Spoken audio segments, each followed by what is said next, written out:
deemed me worthy of the honor of representing them.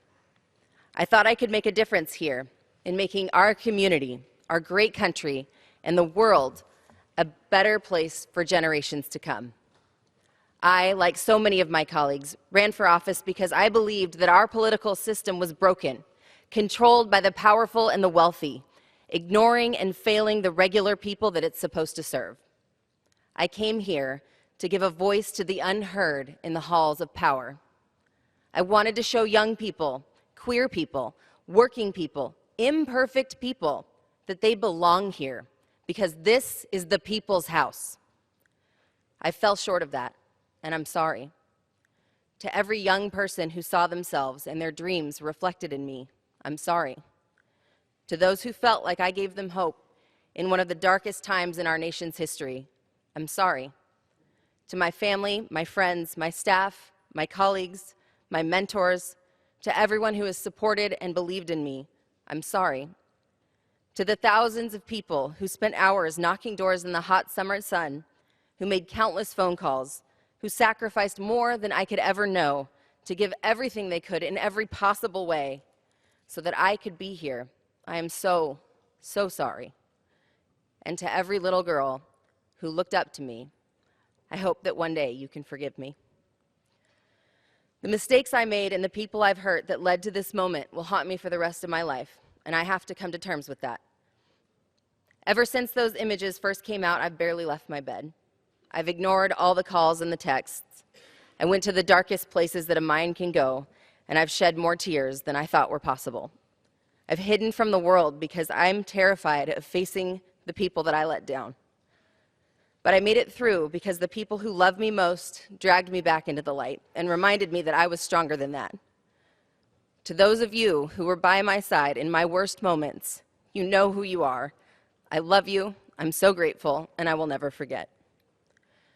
And I'm here today because so many of the people I let down, people close to me, supporters, colleagues, people I've never even met, told me to stand back up, and that despite all of my faults, they still believed in me, and they were still counting on me.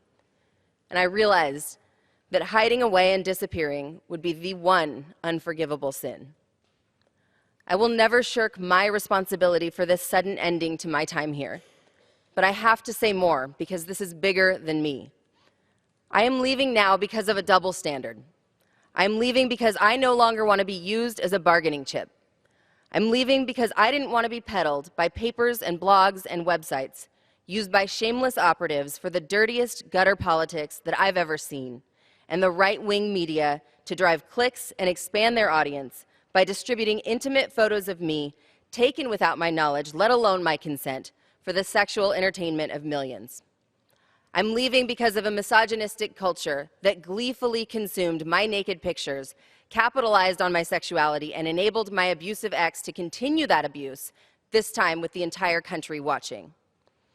I am leaving because of the thousands of vile, threatening emails, calls, and texts that made me fear for my life and the lives of the people that I care about.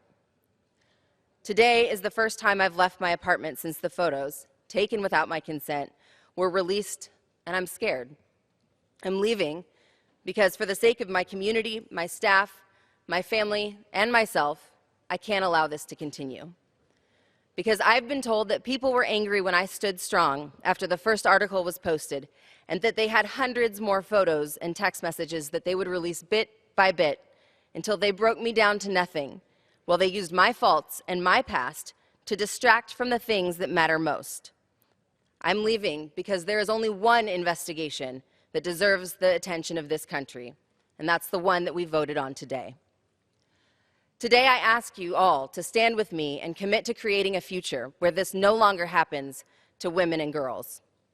Yes, I'm stepping down, but I refuse to let this experience scare off other women who dare to take risks, who dare to step into this light, who dare to be powerful. It might feel like they won in the short term, but they can't in the long term. We cannot let them. The way to overcome this setback is for women to keep showing up, to keep running for office, to keep stepping up as leaders, because the more we show up, the less power they have.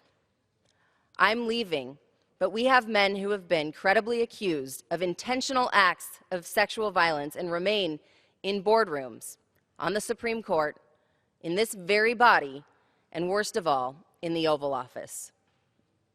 So the fight goes on to create the change that every woman and girl in this country deserves. Here in the halls of Congress, the fight will go on without me. And I trust so many of my colleagues to be strong on this front while I move on to one of the many other battlefields, because we have an entire culture that has to change, and we see it in stark clarity today. The forces of revenge by a bitter, jealous man, cyber exploitation, and sexual shaming that target our gender and a large segment of society that fears and hates powerful women have combined to push a young woman out of power and say that she doesn't belong here. Yet a man who brags about his sexual predation, who's had dozens of women come forward to accuse him of sexual assault, who pushes policies that are uniquely harmful to women, and who has filled the courts with judges who proudly rule to deprive women of the most fundamental right to control their own bodies, sits in the highest office of the land.